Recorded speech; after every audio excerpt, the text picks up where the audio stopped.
할아버지 고 양춘식 목사, 아버지 고 양용주 목사, 작은아버지 양치 목사를 따라 300제 목회를 이어가는 양진호 목사입니다. 최근에는 온 나라가 명태균이라고 하는 그 사기꾼 같은 사람의 발언들을 하고, 그리고 강혜경이라고 하는 공익제보자에 의해서 그 사람 폭로해서 아주 온 나라 들썩들썩합니다. 근데 이제 강혜경의 변호인이 노영희 변호사인데 제 죽은 여동생의 동문이에요. 그래서 이제 온라인상으로 그 아주 따끈따끈한 어디서 누가 이제 우리가 저 사람은 취임한 후에는 안 봤어요. 그러면 취임한 후에 봤다고 한 자료가 따끈따끈한 걸 첫 번째 딱 볼 수 있어요. 참. 그래서 알 건 다 알고 있는데 참 불쌍한 나라예요, 이 민족이. 그랬잖아요.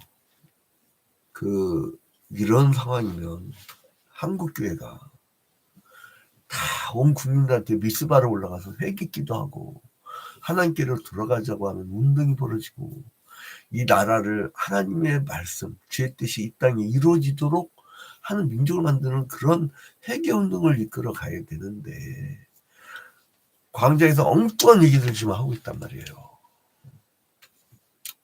태극기 날리며, 옛날에는 태극기 날리는 사람들이 애국자였는데 지금은 태극기 날리는 사람들이 역적이야. 어떻게 된 거야 이게. 근데 아무튼 간에 그러면 같이 회개해야 되잖아요. 근데 이게 계보를 안 못 준다고. 우리 주임께서는 금방 뒤에 들어오는데, 여러분 따끈따끈 소식 하나 들려드릴까요? 부산에 있는 유명한 점쟁이한테 전화를 하셔가지고 나 구속될 것 같아요? 이렇게 물어봤대요. 왜 점쟁이한테 물어봐? 하나님을 만나러, 하나님을. 지금 이 민족이 그 점쟁이들 때문에 망한 거 아니에요. 일제시대 오기 전에 고종이 맨날 무녀 데리고 다니면서 전국에다가 사당을 만들어. 그래서 전국에 사당이 있는 이유가 그런 이유예요. 원래 유교가 무당하고 상관없었어요, 여러분. 고려는 불교, 조선은 유교가 권력 잡고 있었죠. 그 다음에 이제 그러니까 유교였다고. 유교는 그 샤머니즘이 아니에요. 근데 이렇게 그래서 전국에 사당이 있는 이유가 그거라고. 자, 그런데 이러한 모습이요, 마치 남유다가 멸망당하기 전에 이 에레미야가 계속 선언을 하잖아요. 이러다가 망한다. 외세를 의존하고 하나님을 의지하지 않고 우상 숭배를 하고 주술사들 말 듣고 점치는 자들 말 듣고 니들 망한다. 그리고 가난한 자들 핍박하고 가난한 사람들이 죽어나가도 그냥 신경도 안 쓰고 니들 다 망한다. 그 얘기를 했어요. 그러니까 그게 언제예요? 요시야 13년부터 이 사람이 예언을 시작하잖아요. 요시야 때까지는 괜찮아. 근데 이제 여호와스, 그 다음에 요야김, 그리고 이렇게만 써도 성경 어렵게 가르친다고 자꾸 얘기하는데 이 성경이 나오는 내용이 다 요야김, 그 다음에 시드기야 마지막이죠. 이 여호야긴을 여기서는요 여고냐라고 얘기하는데, 어디서? 24장에서 여고냐라고 하는데요. 여러분 봐봐요. 말씀 봅시다. 예레미야 24장 1절. 바벨론의 느부갓네살 왕이 유다 왕 여호야김의 아들 여고냐와 유다 고관들과 목공들과 철공들을 예루살렘에서 바벨론으로 옮긴 후에, 그러니까 드디어 이제 이전까지는 바벨론이 쳐들어온다. 니들 회개라 예레미야 계속 있었잖아요. 근데 오늘 24장의 내용은 뭐냐면 실제로 쳐들어와. 바벨론의 느부갓네살 왕이 실제로 쳐들어와. 그래서 그 1절에 바벨론의 느부갓네살 왕이 유다 왕 여호야김과 그리고 여호야김의 아들 여고냐와, 그러니까 아들이 여고냐잖아요. 그러니까 여호야긴이 여고냐야. 응? 그래서 여고냐와 유다 고관들과 목공들과 철공들을 예루살렘에서 바벨론으로 옮긴 후에 그 사람들은요, 바벨론 정책은 중앙집권이었어요. 중앙집권. 그래서 이 사람들은 중앙의 강력한 그 통제력. 그러니까 미국 같은 사회는 연방제잖아요. 이렇게 각 주에서 정부가 있어요. 그래서 주마다 정책이 달라요. 그러니까 이 주의 성격이 굉장히 사회민주주의적인 성격의 주가 있고요. 어떤 주는 전형적인 자본주의. 네가 가난히 먹고 살면 말고 빈익빈 부익부가 철저하고 막 이렇게 그런 건데, 이 중앙집권제는 어디예요? 러시아라든가 일본이라든가. 일본은 막 천황 딱 중심 있잖아요. 아직도 그 귀신 섬기는 그 천황이 있어요. 누가 천황이 하늘에서 언제 내려서 그 인간이. 그 다음에 이제 중국. 얼마 전에 중국에서 그 귀국한 김기수 목사라고, 그저께 저희 통신대 신학과 8학번인데 그 양반이 중국에서 들어왔는데, 자기들은 지금 현재 집권하는 양반이 굉장히 선한 사람인 줄 알았대. 인상이 좋아가지고. 근데 더 무섭게 막 통찰을 말하네. 선교사 10명 중에 9명이 다 도망쳐 나왔다는 거예요. 중국에서. 그런 상황인데, 그러니까 이제 왜 그러냐면, 최근에 왜 그렇게 되냐면, 여러분, 그러니까 국가가요, 어디 한 곳에 치우친 것 같으면요, 미움받아요. 하나님이 니들 바벨론한테, 너희들한테 너희들을 멸망시킬 거니까 바벨론한테 따르라 했는데, 이게 여호야김 시드기야가 저기로 붙잖아요. 애국 친애국 정책을 펴잖아요. 그러면 상대방한테 미움받게 돼 있는 거예요. 그래서 이 지정학적으로 애매한 곳에 있는 그 나라는요, 양쪽의 균형을 잘 잡아야 돼. 그래야 사람들이 먹고 살아. 평화롭게. 어느 한쪽이 딱 붙는 순간 어느 한쪽 포기해야 돼요. 그래서 이 싸움 구경으로 끝날 싸움이 있고, 싸움에 뛰어들 싸움이 있어요. 근데 그걸 똥오줌을 못 가진 사람이 지도자가 되면 그 나라 망합니다. 지금 이 사람들이 그런 사람들이에요. 여호야김, 시드기야, 이런 사람들 그런 사람들이죠. 근데 여기서 봐봐요. 느부갓네살 1절에 유다왕 여호야김의 아들 여고냐와 유다 고관들과 목공들과 철공들을 예루살렘에 바벨론 옮긴 후에. 근데 어떻게 옮겼느냐? 여기에 대한 그 구체적인 이야기가요, 열왕기하 24장 14절에 아주 잘 나와 있어요. 열왕기하 24장 14절에 뭐라고 하는 거 아니? 그가 또 예루살렘의 모든 백성과 모든 지도자와 모든 용사 10,000명과 모든 장인과 대장장이를 사로잡아 가매 비천한 자 외에는 그 땅에 남은 자가 없었더라. 자, 여러분, 그 어느 정도로 잡혀왔느냐? 예루살렘의 모든 백성, 그리고 모든 지도자, 모든 용사 10,000명, 그러니까 이게 또 그 정예부도 있죠. 10,000명이면. 응? 그리고 모든 장인과 대장장이를, 그러니까 쓸만한 모든 인간들 다 잡아간 거야. 근데 그 예루살렘에 누구만이 남느냐? 예루살렘에 비천한 자만 남아. 비천한 자만. 이 비천한 자만 남는데 하나님께서는 그 예레미야서에서 그 환상 중에 보여준 두 가지의 비유가 있어요. 그게 여러분 예레미야 이제 공부할 때는 예레미야서 그러면 잊지 말아야 될 게 두 가지예요. 뭐냐면 끓는 가마. 이건 많이 들었을 거예요. 1970년대에 부흥사들이 많이 설교한 거예요. 우리 할아버지도 이거 아주 그냥 그 18번째 내 기억이에요. 끓는 가마의 비유. 끓는 가마. 그게 예레미야 시간이 없으니까 다 읽습니다. 예레미야 그 1장 13절.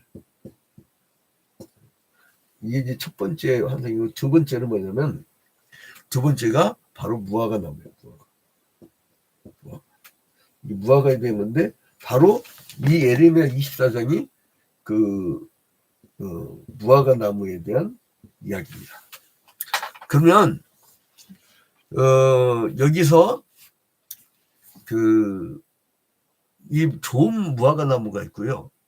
자, 2절 봐봐요. 한 광주리에는 처음 익은 듯한 극히 좋은 무화과가 있고 한 광주리에는 나빠서 먹을 수 없는 극히 나쁜 무화과가 있더라.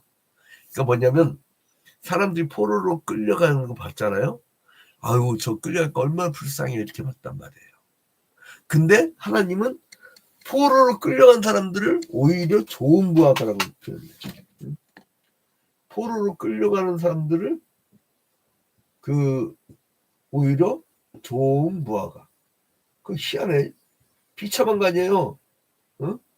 근데 그 여기에 남은 자들, 그 예루살렘이 남은 자들을 뭐라고 하냐면은 나쁜 무화과 있다는 거예요. 나쁜 무화과. 어? 나쁜 무화과. 이게 그 나쁜 무화과가 있다는 거예요. 이렇게 대비를 해요. 근데 여러분 이게 성경이 이제 이렇게 보이죠? 그러니까 성경이 여기서 말을 하고자 하는 것을 여러분 캡처를 해야 재미가 있어요. 안 그러면요. 혼자 있다 보면 재미 더럽게 없어요. 여러분 신약 시대 때 빌립이 에디오피아 내시가 성경을 읽고 막 하고 있는데 네가 그 말씀을 깨닫으며 그러니까 나에게 지도한 자가 없으니 내가 어찌 깨달으리요. 그래서 성경에서 말씀을 가르치는 자와 좋은 것을 합계하는 이유는 뭐냐면요. 말씀을 연구하고 가르쳐야 될 사람이 생계에 전전해갖고 전문가가 생계에 전전해갖고 맨날 생계에만 매여 있다. 그럼 그건 끝난 거야. 여유가 있어서 도서관에도 가서 처박혀서 그 연구도 하고 그리고 깊이 있게 기도하면서 이건 시간 싸움이거든. 시간 싸움. 그 시간 사람은 체력은 한계가 딱 있어요. 저는 어제는 진짜 책 한 장도 못 봤네. 뭐 새벽기도 마치고 교회로 갔더니 그냥 쭉쭉쭉 그냥 뭐 이렇게 안식년 때 이렇게 바쁜지. 나 우리 아버지 20주년 하나도 신도 못했어 이거. 지필 좀 하려고 했는데 안 되는 거야 이게. 그 교회 다니면 그냥 막 그런데 그렇게 하는데도 여유로운 시간을 가지려고 해도 그렇게 잘 안 된단 말이에요. 그러니까 어제 와가지고 해가 막 지니까 나는 해가 지면 졸려. 그래갖고 딱 도착하자마자 그냥 저녁 먹고 그냥 뻗어 자버리는데 그래서 오늘 아침 아주 너무너무 몸이 좋아요. 근데 아무튼 이 사람들이 어떤 생각들을 했느냐 하면 잡혀간 사람들을 불쌍히 여긴 거야. 근데 하나님은 잡혀간 사람들을 좋은 무화과래. 그리고 남겨진 사람들을 나쁜 무화과래. 어? 그러니까 여기 이 사람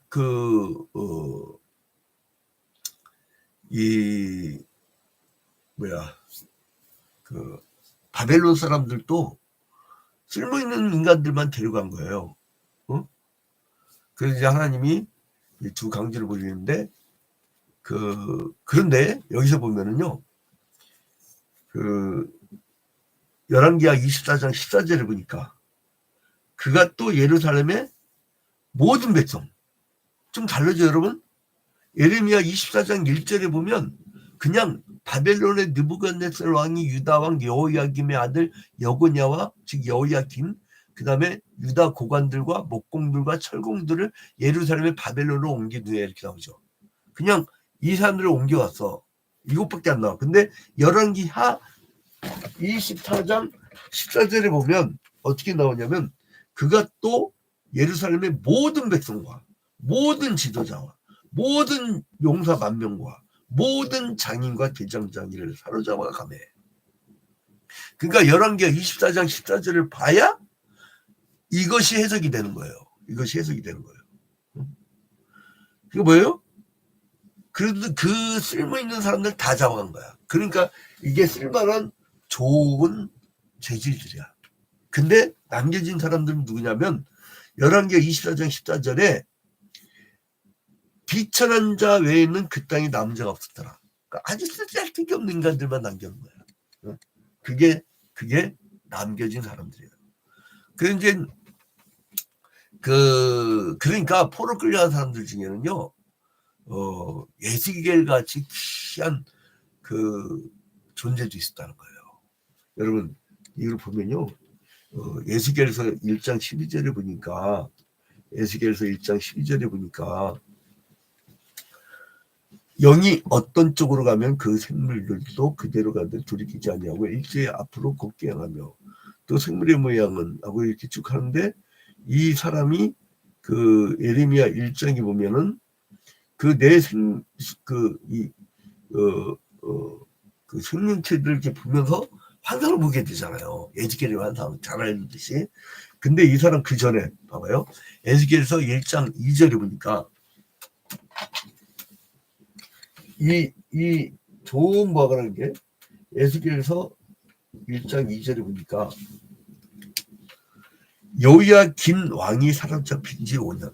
그러니까 예레미야서에서는 여고냐라고 표현했는데 에스겔서에 보면 여호야김 왕이라고 나와요. 여호야김 같은 사람이야. 근데 뭐냐면 여호야김이 사로잡힌 지 5년 그달 초다스라. 그러니까 갈대아 땅 그발강가에서 여호와의 말씀이 부시 아들 제사장 나 에스겔에게 특별히 임하고 여호와의 권능이 내려 있습니다.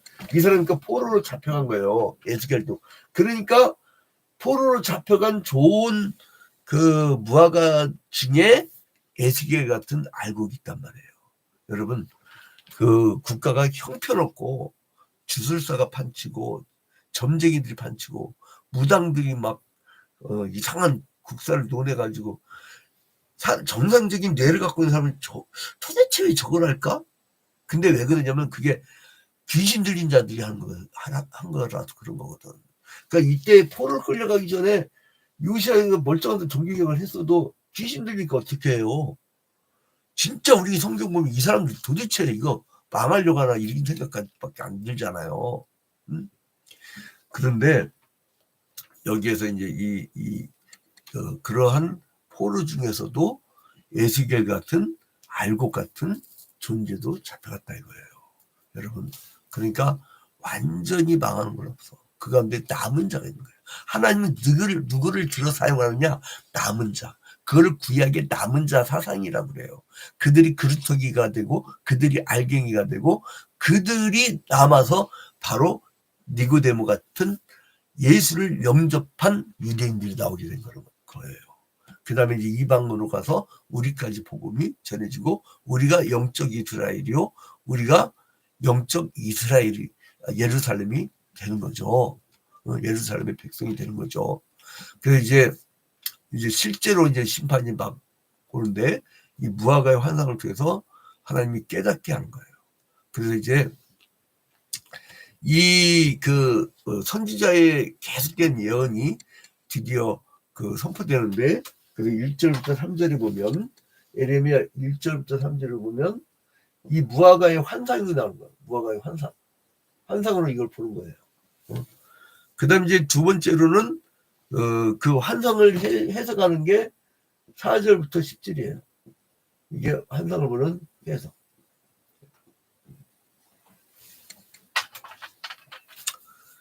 그 제 죽은 여동생의 그 동문인 그 강혜경의 변호인 노영희 변호사가 그런 얘기를 하더라고요. 뭐냐면 이 나라 큰일 났다고. 청와대 안 들어간 이유가 그 신기 있다고 하는 명태균이가 너 거기 들어가면 죽는다고 하니까 마음은 딴 데 있었는데 마침 또 천공이 국방부 건물이 용의 몸통이라고 하니까 거기로 간 거야. 이미 다 이거 객관적이 다 드러난 거 아니에요. 난 지금 이걸 보면서 여러분 예레미야 이 남유다가 멸망되는 걸 보면서 우리는 이 국가에 대비를 해야 돼요. 빨리 우상숭배로부터 손을 끊어야 돼. 이 민족이. 그걸 외쳐야 됩니다, 여러분. 그걸 외쳐야 돼. 그래야 우리가 삽니다. 그래야 살아요. 지금 이때 예레미야가 한 게 뭐예요? 외세 의존하지 말라. 우상숭배하지 말라. 주술사 가까이 하지 말라. 점치는 자와 가까이 하지 말라. 그리고 땅에 대해 애착을 갖고 니만 먹고 살려고 가난한 사람들 그 핍박하지 마라. 딱 그거였어요. 근데 죽어도 회개 안 해. 죽어도 회개 안 해. 그래서 드디어 환상을 통해서 하나님이 저 사람들이 지금 포로 끌려가니까 제일 나쁜 무화과 나무 같지 않냐? 저게 좋은 무화과야. 저기 가운데는 남은 자들, 예스겔이라든가 그런 사람들이 잡혀가는데 저들은 신앙의 지조를 끝까지 지키는 거야. 고난 중에도. 그거 여러분 신앙의 지조를 지키다 보니까 사자굴에 들어가기도 하고 풀문불에 던져지기도 하고. 여러분 왜 핏발받는지 아세요? 올바른 얘기해서 그런 거예요. 대충 이렇게 아부 떨어버리면 살긴 살아. 근데 천국 가면 부끄러워요. 아니 이 시대 이때 얘기하면 뭘 할 거예요? 일제시대 때 신사참배 거부운동을 하면 언제 할 거냐고. 그때는 또 그때대로 다 비벼 살아남고 또 독재정권 때는 또 막 비벼대고 그냥 어떻게 뭐 땅 불안하도 만들어 막 이렇게 하고 그리고 또 그런 대로만 또 그 관변 조직들을 교인들을 이렇게 조언해주고 옛날에 100만 명 기도운동도 그게 야 그래서 왜 우리나라가 왜 이렇게 기독교가 이상하다 왜 이렇게 극을 뗄까 했더니 다 배경이 뭐가 있어. 한기총이 안기부에서 만들었다는 설이 있잖아요. 참 그게 무슨 보는 꼴이래 이게 한국 교회가. 좀 제발 뭐 정치 참여 뭐 하지 말자고 하는데 정치 참여는 니들이 하지 마. 시민 사람들이. 그 이제 그래 어떻게든 막 그 교권을 가진 사람들이 막 저에 대해서 막 저기를 하는데 양심 있는 목회자들은 또 저를 보호해 주려고 하고 광야 외침을 계속하고 있습니다. 근데 아무튼 바벨론 포로 이후에 하나님 백성을 온전하게 회복시키려고 좋은 무화과라고 표현한 거예요. 여러분 나라가 망해도요 남은 자들은 하나님께서 남겨놓으십니다. 말세제 말에 아마겟돈 전쟁이 벌어지고 엄청난 이 핍박의 시대가 올 거예요. 환란기가 올 거예요. 대환란기. 그때에도 믿음을 지키고 그때에도 남은 자가 되는 여러분 되시기를 주님의 이름으로 축원드립니다. 그리고 하나님이 이 시대에 무슨 말씀을 하는가? 이 시대에 메시지를 던지는 거예요. 에레미야서는 국가와 민족 왕들에 대해서 경고의 말씀이에요. 그게 주제야. 주제 파악 좀 해. 에레미야서를 갖고 개업식 갖고 축복하지 마. 이건 경고의 말씀이에요. 그래서 여러분 에레미야서는요. 그런데 참 감사한 게 에레미야 24장을 보면 힘을 얻었어요. 아, 좋은 무화과를 쓰시겠구나. 여러분 마지막 날 아마겟돈 전쟁 제3차 세계대전이 이루어지고 그 이후에 큰 전쟁이 이루어지고 대환란이 성도들에게 온다 할지라도 믿음을 끝까지 지켜서 죽도록 충성하는 여러분이 되시기를 주님의 이름으로 축원드립니다.